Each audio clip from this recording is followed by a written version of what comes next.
Assalamualaikum warahmatullahi wabarakatuh. Perkenalkan, nama saya Intin Dwi Estina, NPM 5021243, kelas 4F, mata kuliah telaah kurikulum, dosen pengampu Bapak Tio Gusti Satria, Magister Pendidikan. Baiklah, di sini saya akan menjelaskan tentang strategi pembelajaran pada kelas rendah.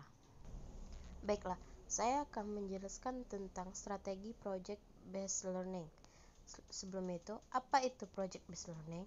Project based learning adalah model pembelajaran yang memberikan kesempatan kepada pendidik untuk mengelola pembelajaran di kelas dengan melibatkan kerja proyek.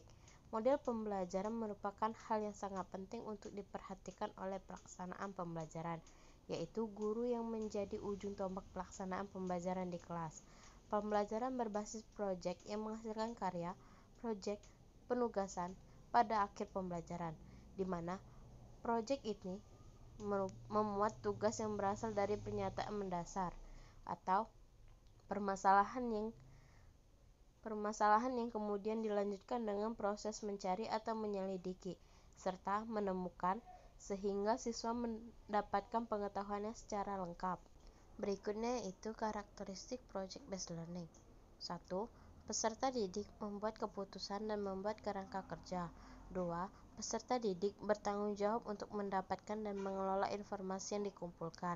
3. Peserta didik melakukan evaluasi secara kontinu. 4.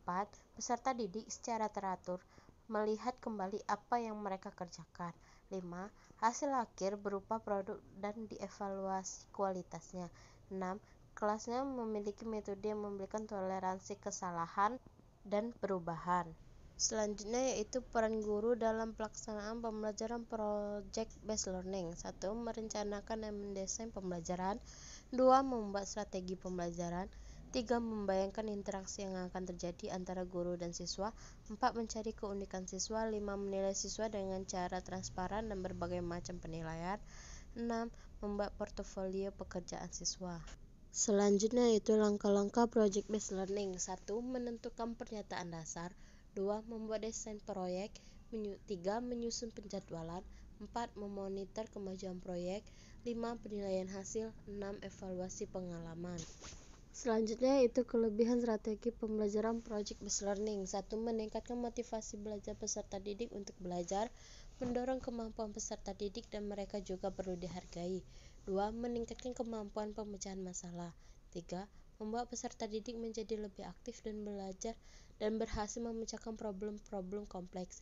4. Meningkatkan kolaborasi. 5. Mendorong peserta didik untuk mengembangkan dan mempraktekkan keterampilan komunikasi. 6. Meningkatkan keterampilan peserta didik dalam mengelola sumber. Kenyataan yang terjadi di sekolah-sekolah masih menunjukkan bahwa pembelajaran IPA di Indonesia belum dikelola secara tepat dan dapat disimpulkan bahwa guru-guru masih cenderung menekankan pembelajaran pada faktor ingatan atau hafalan dan menyajikan materi IPA hanya menggunakan metode ceramah. Hal ini tentu tidak sesuai dengan proses perkembangan kognitif siswa SD. Masih berada pada tahapan membutuhkan benda konkret dalam memahami fakta dan pesan.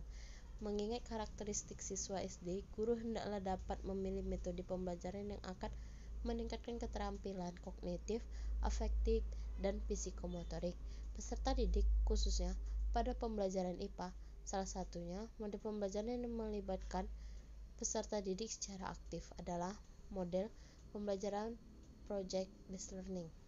Menurut saya, strategi pembelajaran project based learning ini sangat cocok dengan pembelajaran IPA karena pembelajaran IPA itu membutuhkan banyak praktek. Baiklah, itulah materi dari saya. Saya akhiri. Wassalamualaikum warahmatullahi wabarakatuh.